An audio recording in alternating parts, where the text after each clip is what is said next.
And I'm Ripley. And this is Comicsplaining, The show where we have a terrible trio for you, courtesy of one Roy Thomas. We've got 3 X-Men stories today.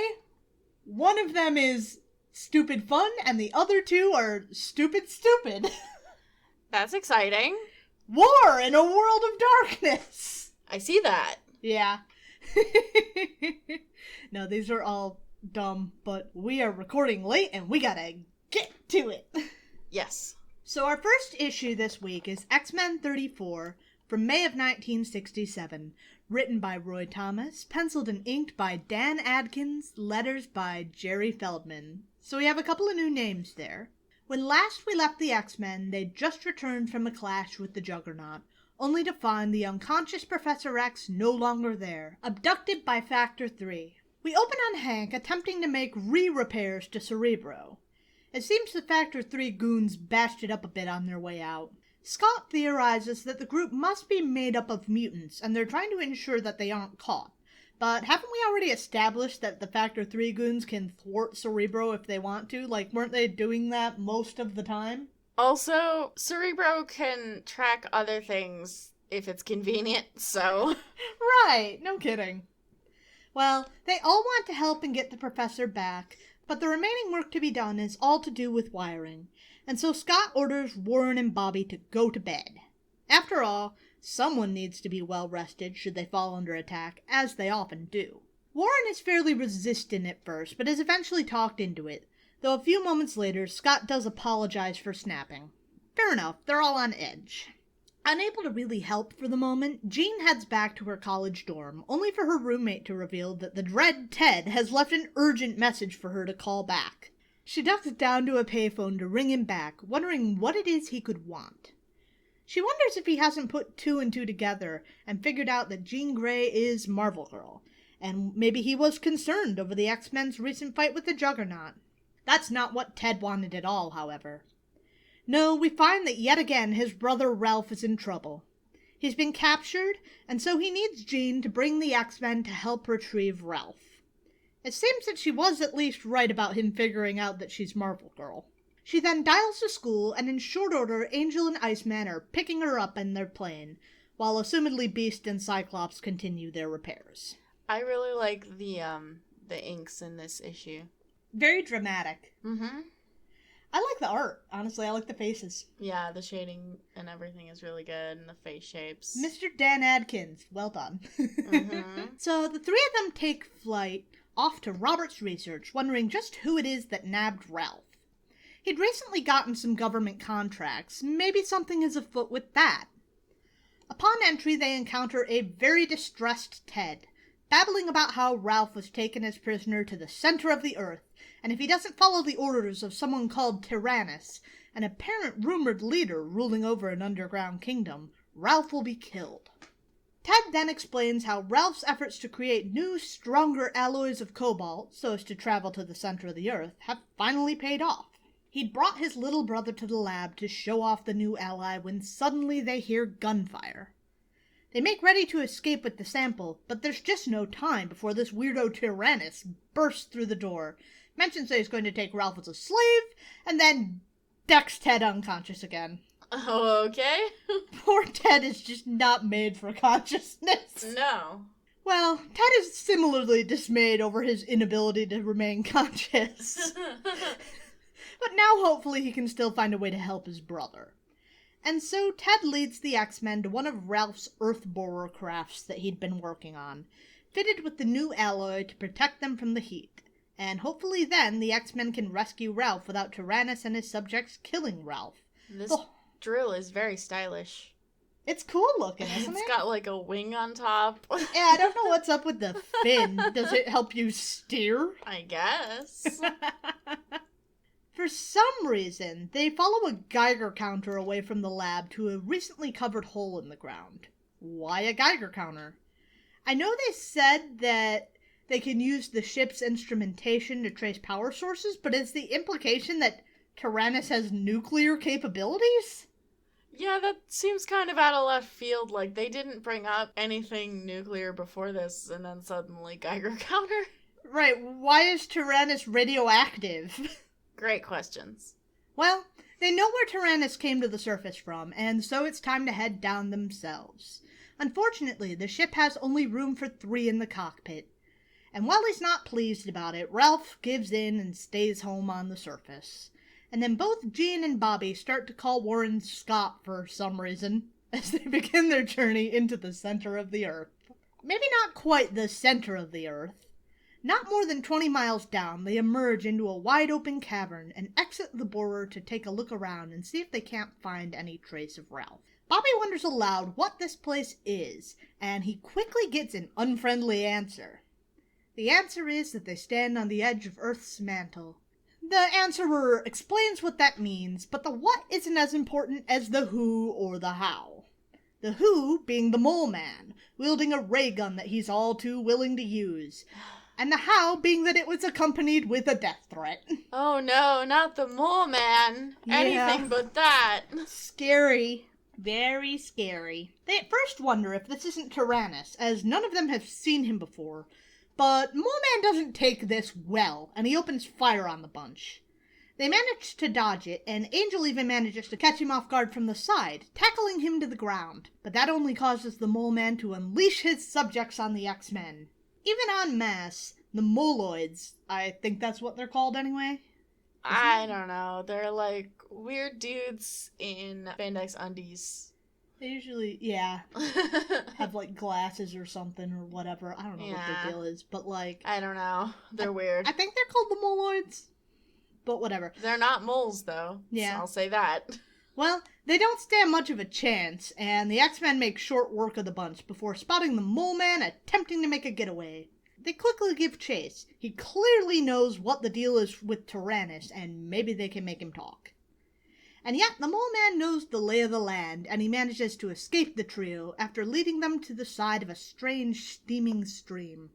Within moments, seemingly their memories are lost, leaving them with no idea who they are, where they are, and why they're wherever they are. The Mole Man comes out of hiding to announce that this is due to the fumes escaping the river Lethe. Lethe? Lathe? Lethe? We're gonna say Lethe, just because we need a way to announce this. But he doesn't explain any more. Instead, we turn to Ralph and Tyrannus. It seems that in part of their endless conflict, the Mole Man and Tyrannus have beef. Recently, the Mole Man created a robot of solid diamond. Kind of would have been cool to see that instead of fighting a fucking army of moloids. That seems like it wouldn't be a very good robot, if I have to be honest. Yeah, well, apparently it is. Okay. But what Tyrannus is after is a counter for that. And so he's ordered Ralph to put a coating of his own super hard cobalt alloy onto his own robot, which he does. And then he demands to be freed, but Tyrannus isn't having any of it. He has big plans to eventually invade the surface world, and he wants Ralph to help create him an army. And that Ralph isn't willing to do. He moves to jump Tyrannus, but before he even gets a chance, the king has his guards turn their guns on Ralph, forcing him to stop. Tyrannus then orders Ralph carted off to the dungeon until such time as he sees fit to cooperate.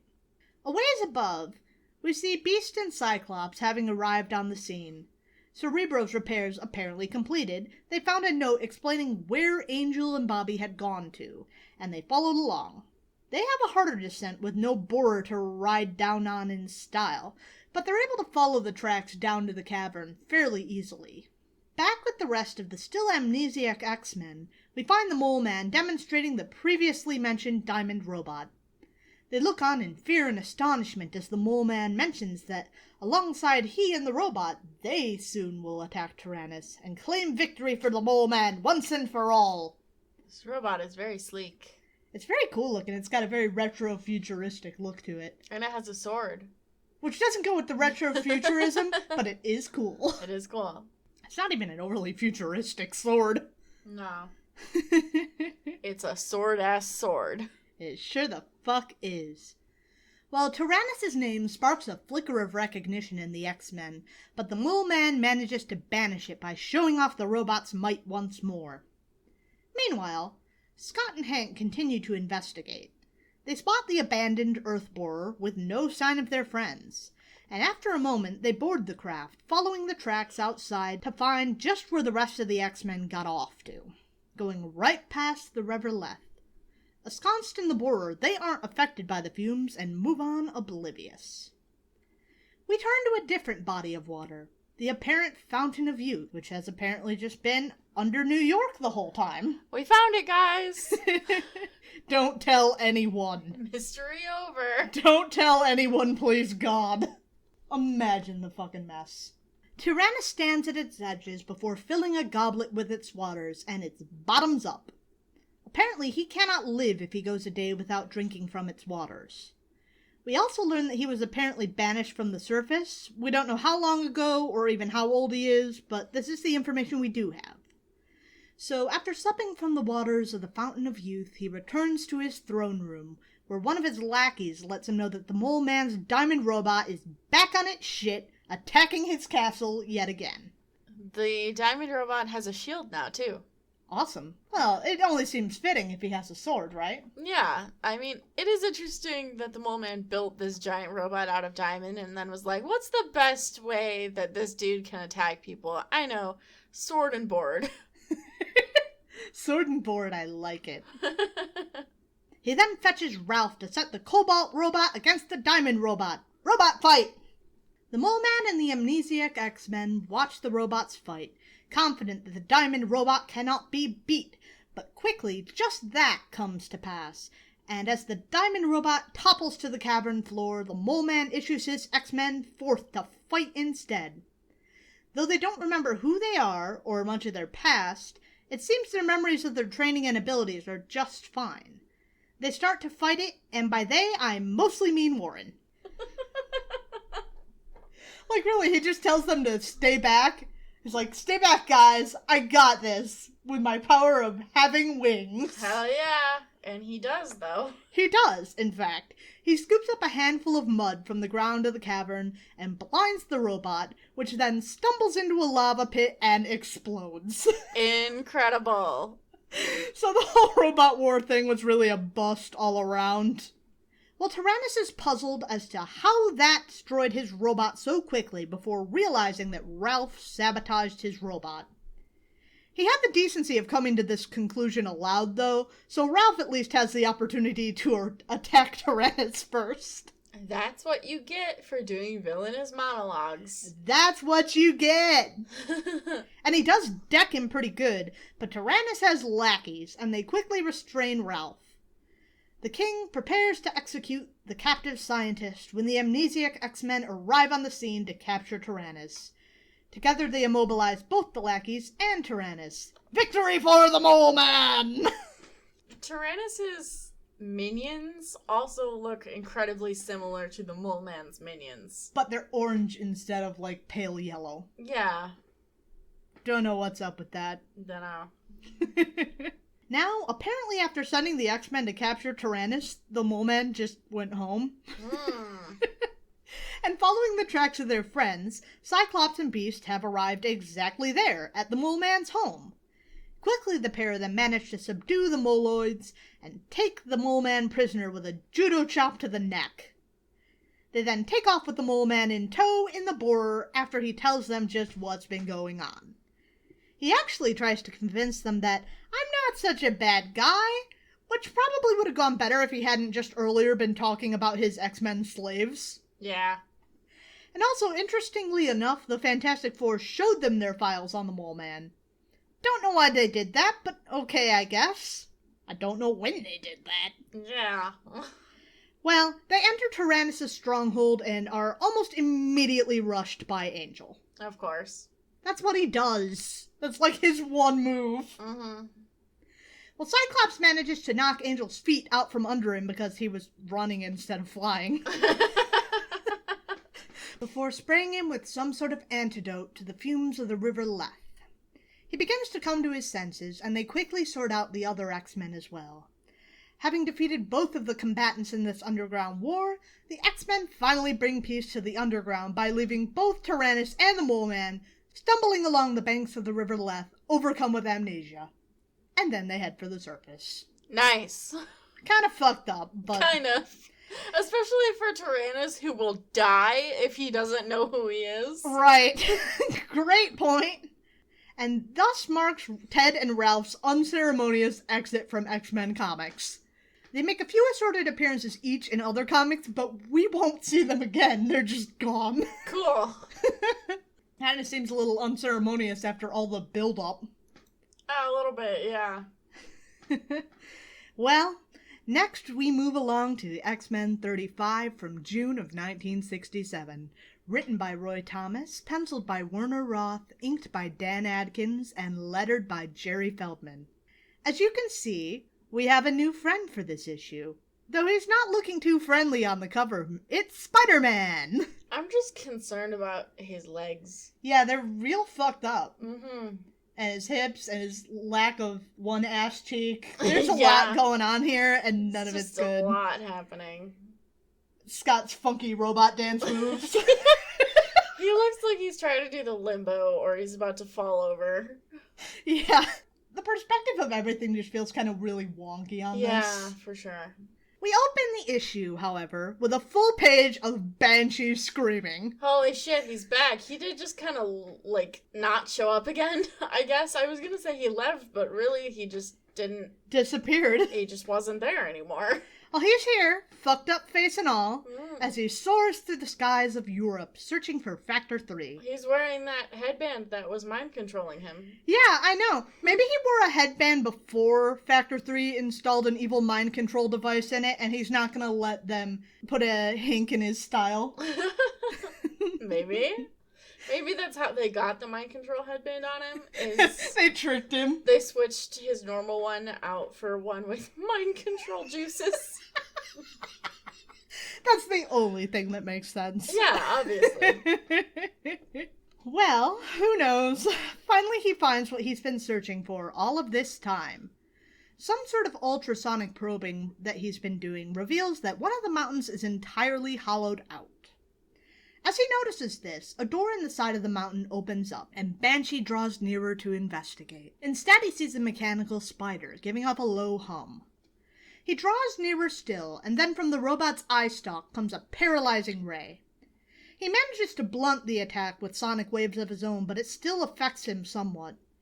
To get out of range, he allows himself to fall off the door and down through the air. Only when he's out of reach does Banshee feel recovered enough to take flight once more, headed for the cabin he's been staying in as he fights off the effects of the paralyzing ray. Staving off unconsciousness for as long as he can, Banshee stumbles into the cabin and initiates a transmission to the X-Men to warn them about the mechanical spider. Back home, now that they're not having underground adventures with the Mole Man, the X-Men are back on the case about their missing professor, which they did just kind of leave hanging there for a bit. They sure did. Well, they've been searching for any clue as to just where Factor 3 could have made off with the professor to. But all that they know is that he's somewhere in Europe. And that's not much to go on. An entire continent. Angel returns from a scouting mission, and while he does have some information, it's not much they can do anything about. It seems he found a flying saucer of sorts parked nearby. And to pile on more information, Bobby announces they're receiving a message from the Banshee. Banshee begins his message, warning the X-Men to beware the spider. But before he manages to elaborate further, he slips into unconsciousness and is also scooped up by agents of Factor 3. They also dispatch a reconnaissance drone to find out just how much the X-Men now know.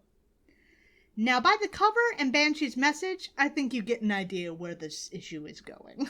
The X-Men know that Banshee must have been stopped before he could send more information, but they're determined to take the threat seriously. Meanwhile, on nearby roads, we see college student Peter Parker putting along on his motorcycle down the back roads of Westchester County. He dismounts his cycle to sit by a nearby stream. After spotting an abandoned mill by the streamside, he readies to explore it when a shadow falls over top of him. Some kind of unidentified flying object hovers overhead. He quickly jumps into the mill and strips down to his fighting clothes. And as he jumps back out, the object opens up and another one of those mechanical drones crawls out. He looks it over, but after a moment, his spidey sense starts tingling. He ducks and dodges out of the way of stun blasts that the spider drone keeps shooting his way. Spidey ducks out of sight and tries to sort out just what he's gonna do when the robot follows him around the corner of the building and blasts the corner of the wall. Wow, it follows him around the corner of the building? Almost like that's not a good way to get away from something. No fucking kidding. Out of sight, out of mind. It blew the wall, and Spider-Man only just manages to avoid the blast and the rubble. Back home, the X-Men are still trying to figure out if there's any information they can use to find the Professor when Cerebro starts pitching a fit. They check the location of Cerebro's alarm, only to find that it's just barely outside of the property. Jean stays on the radio, monitoring for any further contact from Banshee. Of course she does. But the boys jump in the Professor's rolls and speed on down the driveway, ready to get to the bottom of this. How convenient. The Professor's gone, so we can drive his rolls. Okay, but is that not teenage? Totally. Professor is at home. Time to take out the rolls.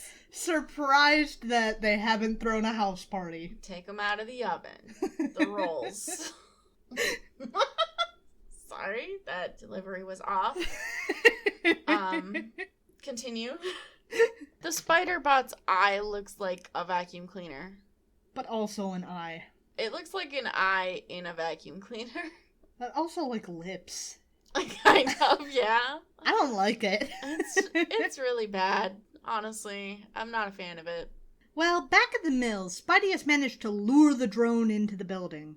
It can't maneuver as well in such an enclosed space, and Peter is able to jump around, dodging its blows until he manages to jump on its back, grabbing its eye stalk as it fires wildly, and forcing it to face back towards its body.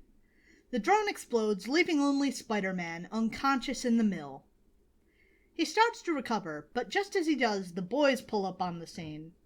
There's not many good hiding places other than the mill, so the X-Boys make a beeline for it, only to see Spider-Man. Beware the spider, boys.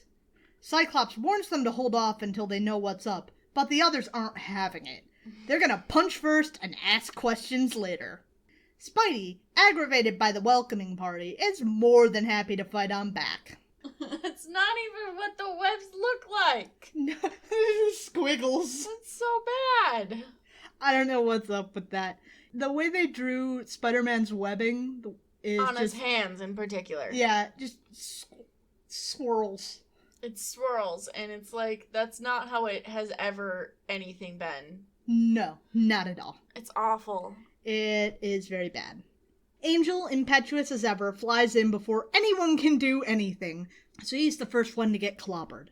After Spidey snares his wings and sends him crashing into the stream. Next at bat is Beast.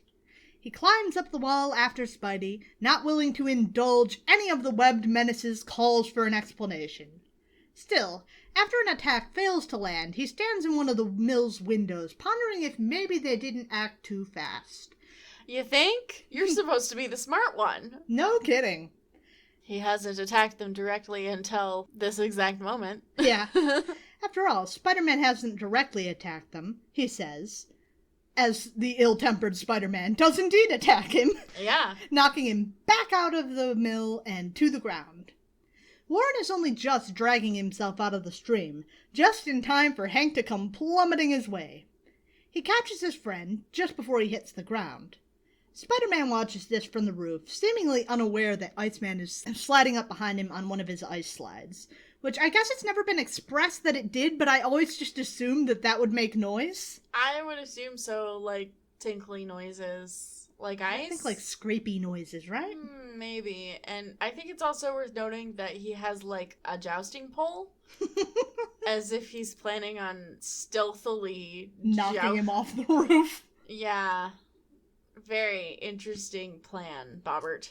It is quite a plan, but it doesn't work. Though it's not the noise that alerts Peter because it's soundless, it's his spidey sense.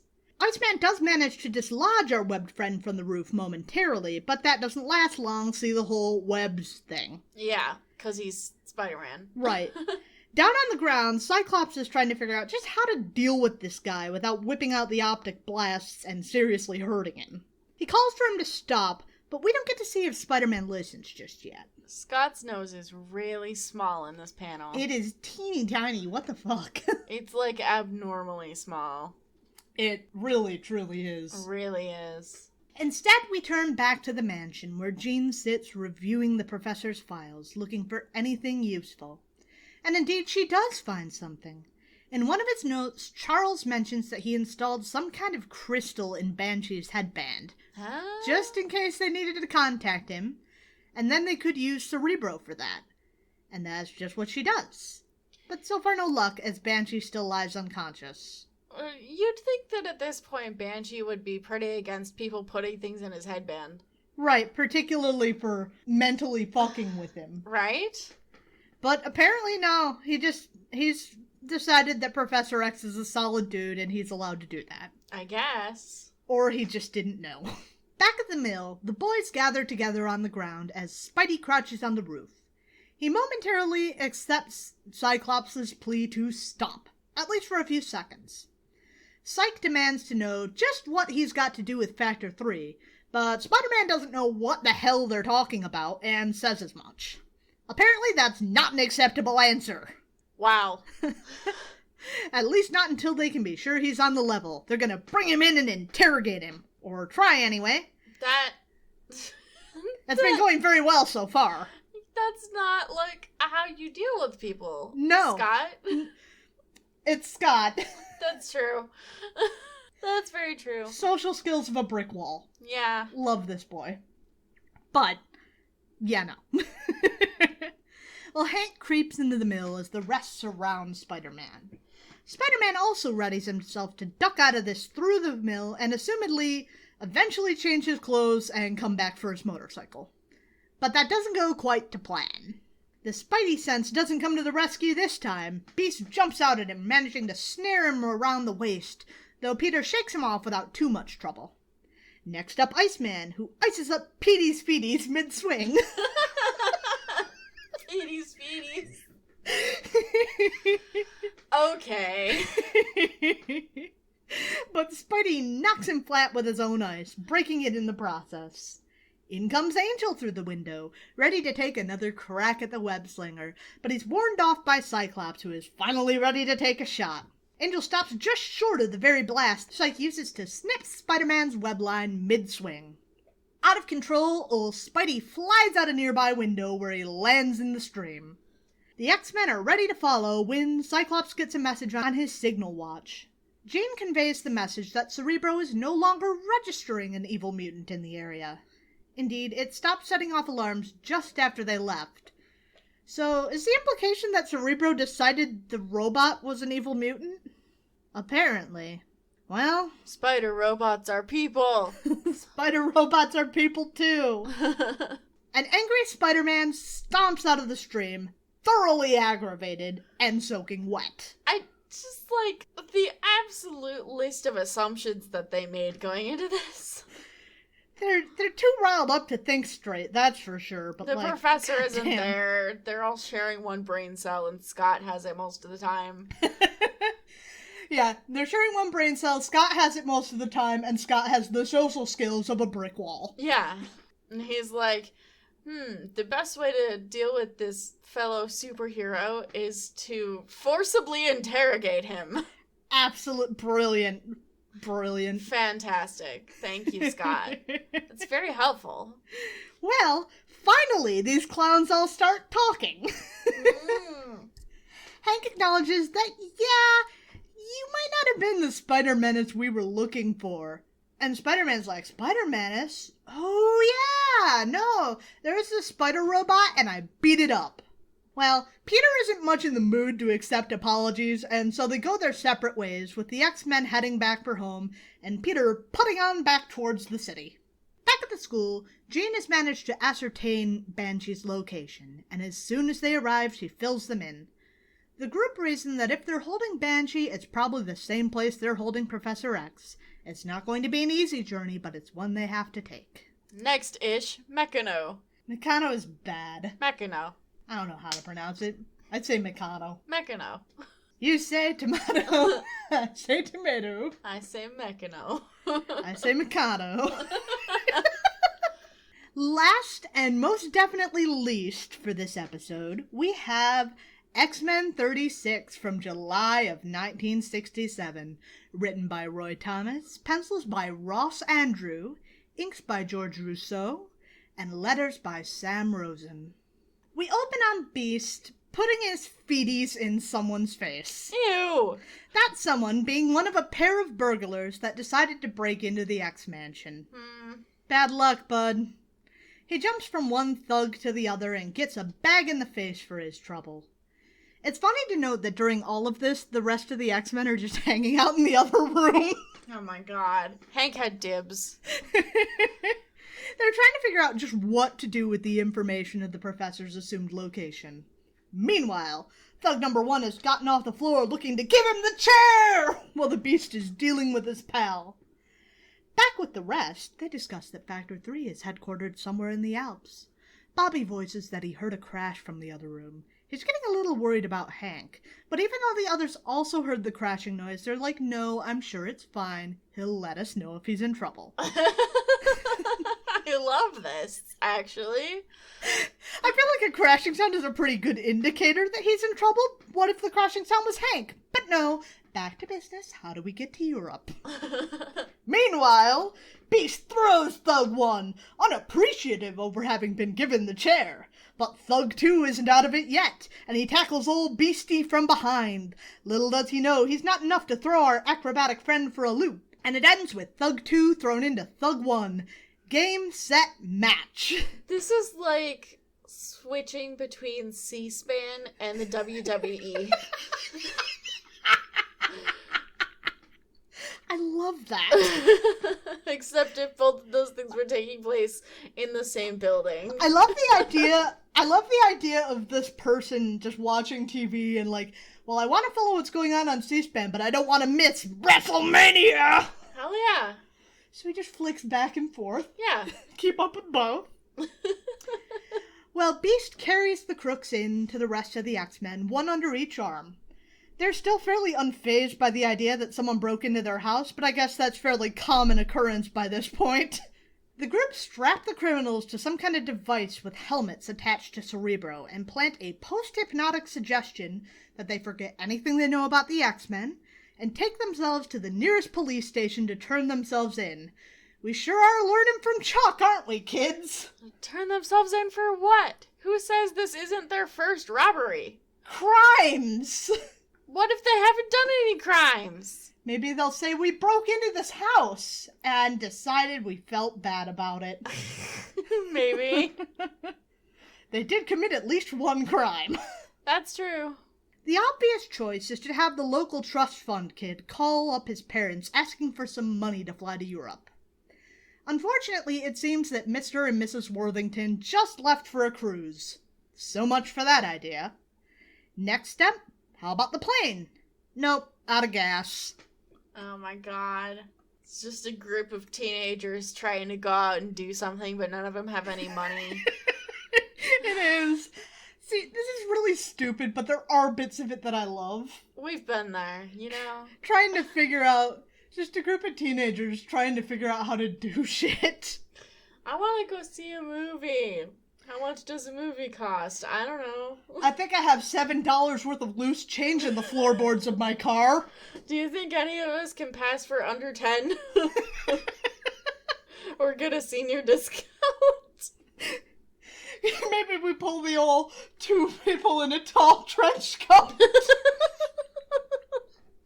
Well, I'm looking to fly to Europe. It's just really tall. It's 5 teens stacked on top of one another. Yeah, and it doesn't accomplish anything? Yeah. Yeah. While the crooks are busy turning themselves in and confessing to every crime they ever committed, the rest of the X-Men ride into town in the professor's Rolls Royce. Bobby suggests they take out money on the car, forgetting that the professor owns it and they can't just do that. No. It's not how it works, Bobster. Well, what's next? Jean and Warren duck into some welfare center in the city, asking to borrow some money to help their ailing teacher. No dice on that, they also want to talk to Warren's parents. And in this particular place, the answer that the Worthingtons are on a cruise is very unwelcome, for obvious reasons. Next, they pull up the car to a local construction site. Maybe they can get hired to do some work.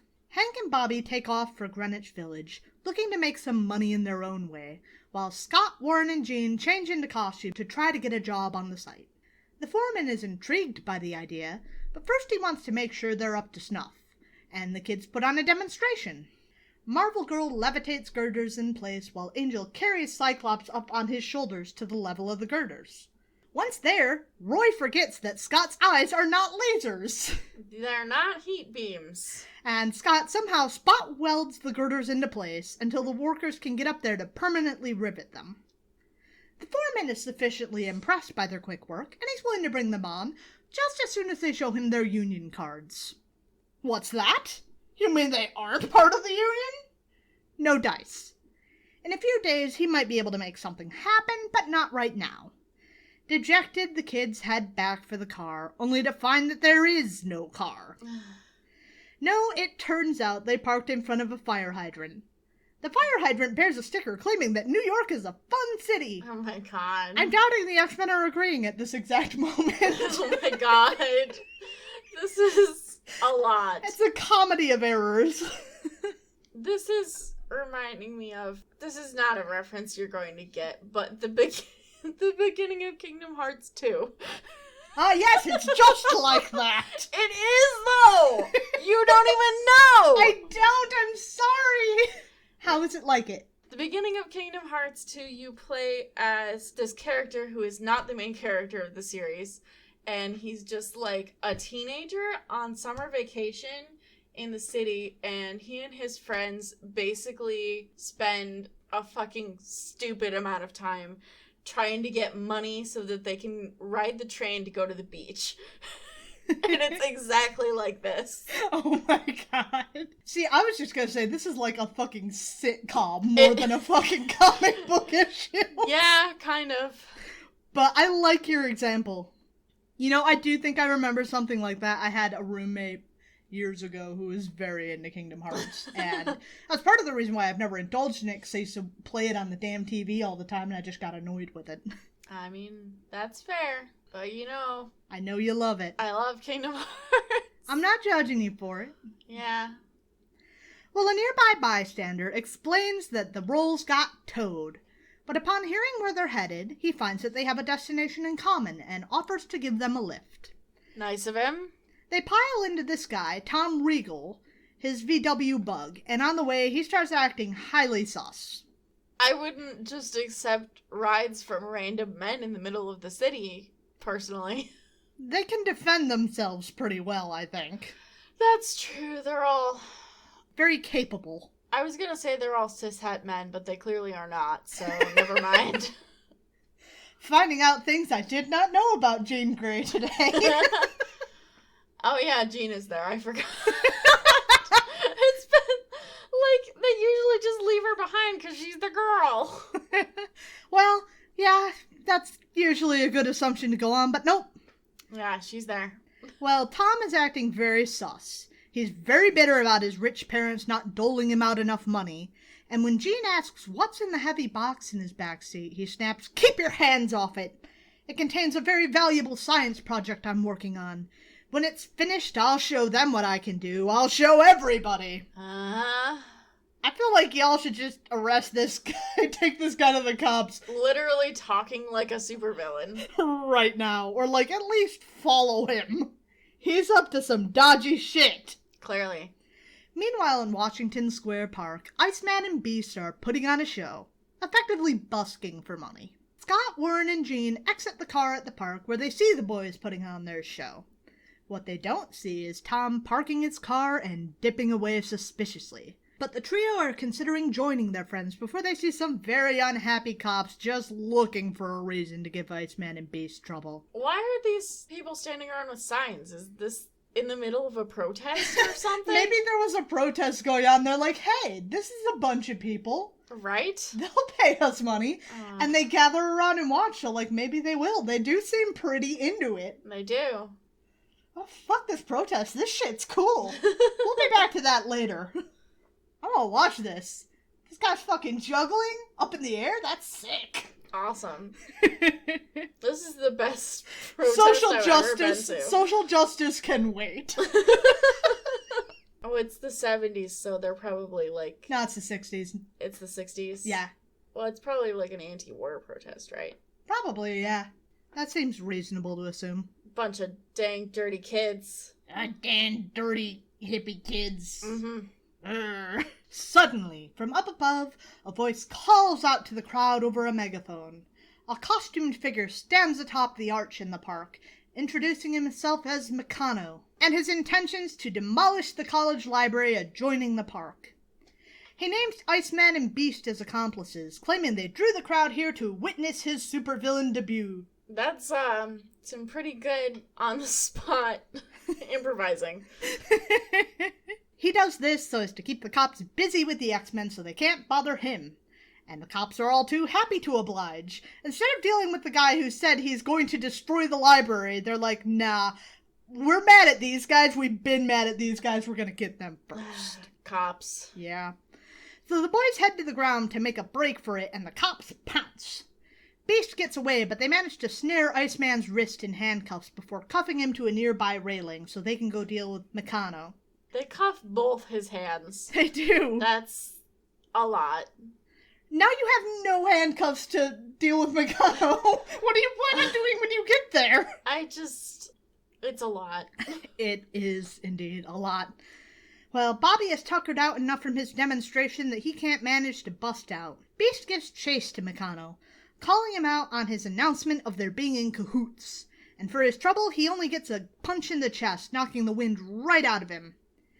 It seems that Meccano's exoskeleton gives him great speed and strength, enough to take the Beast right out of the fight. He got Lieutenant Worfed.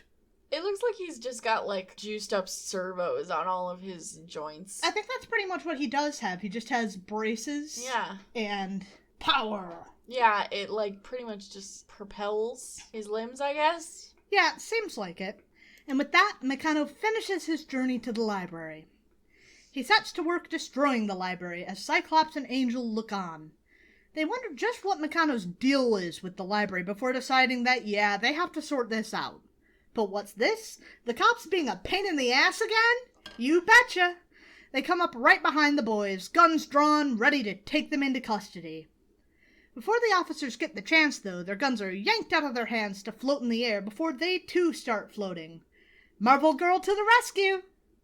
And with that out of the way, Angel is free to rush into the situation without thinking, getting a right hook to the jaw for his troubles. Will he ever learn? No. No. Cyclops rushes to his friend's aid, firing off a warning shot.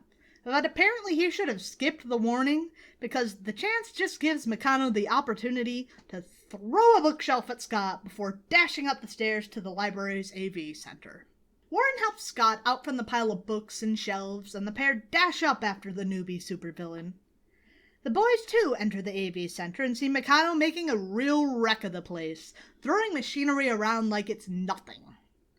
Cyclops pleads with Meccano to explain what his deal is, but he declines, and what's more, throws a reading machine at Psych. Uh-oh, can he open his visor in time?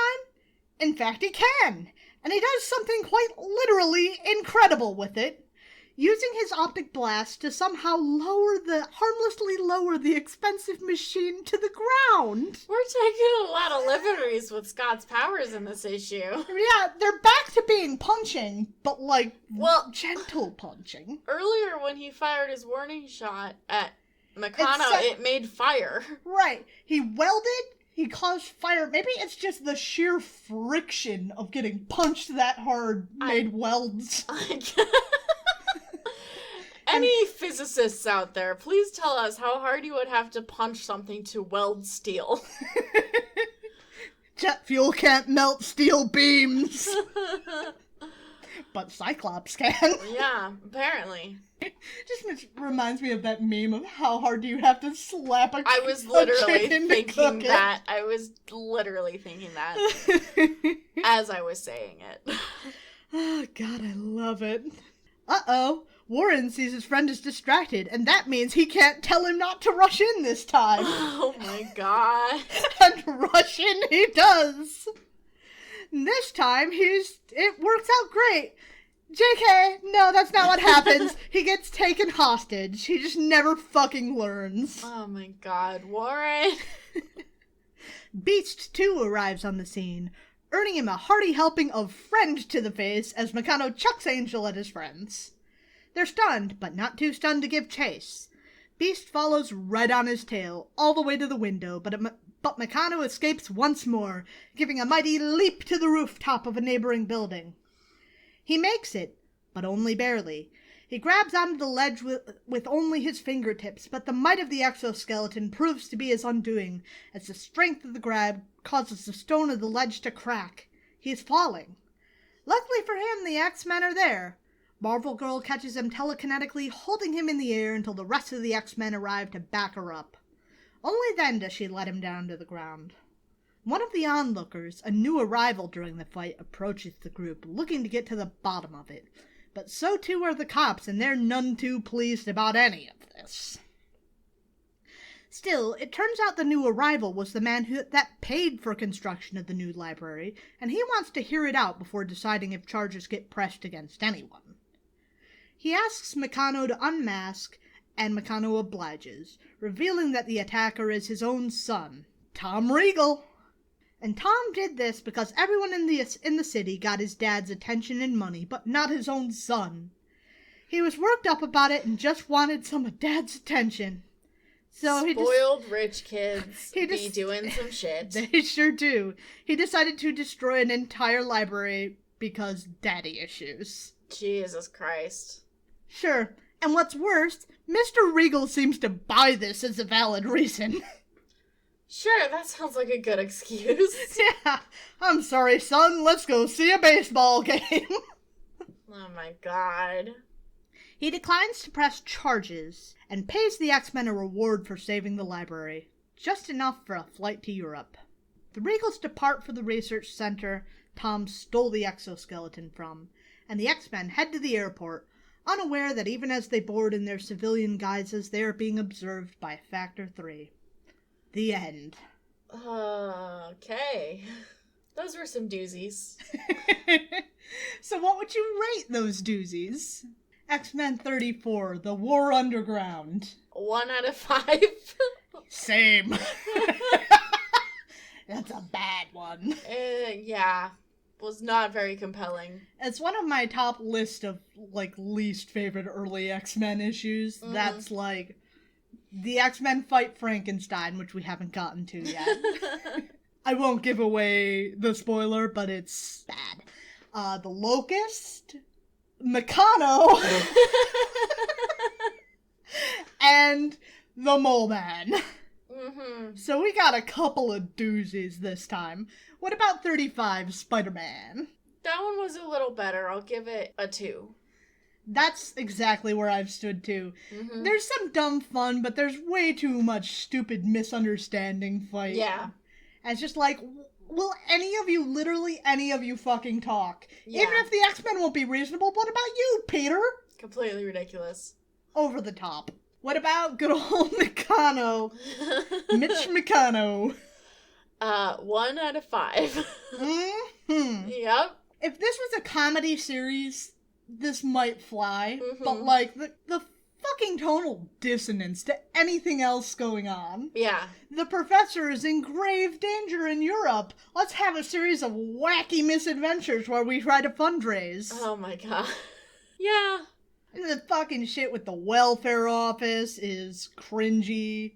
And just there's so much stupid shit. Mm-hmm. I think this is the first time that you've agreed with me on my ratings. I agreed with you with every rating. Right, with all of them.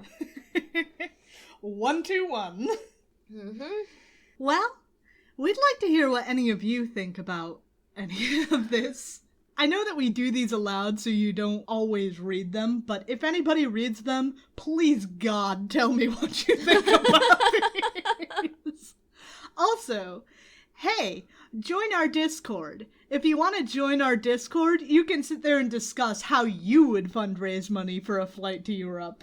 I'd engage with that. There are a few of us there, and we always need something to chat about, so sure, why not that? If anybody else who isn't in the Discord has their own ideas of how they would fundraise to get to Europe, go ahead and shoot us an email over at comicsplaining@gmail.com. Or hey, hit us up on our social media. We are on Facebook, Tumblr, and Twitter. We are Comicsplaining in all of those locations. We also, if you want to see some of the visual things we were laughing about, you can always look at the video version we put up of our podcast on YouTube weekly. That's available for anyone. That's also Comicsplaining. And for anybody who wants to support the show, we do have a Patreon. So donate there. We put out bonus content every week. And the more patrons we get, the more we'd be willing to put the time into bonus content. Yes. A shout out to our VIP and one patron, the one, the only, Robin. We love you. We do indeed. Rate and review us over on Podchaser or iTunes. We would really appreciate that. If anybody out there plays Marvel Puzzle Quest, we do have an alliance, and you could consider joining that just for funsies. We are 61Fix. That is the number 6, the number 1. The word fix is in fixing your car. With that said, we're going to be back next week with Thor, and we look forward to talking to you then. Bye. Bye.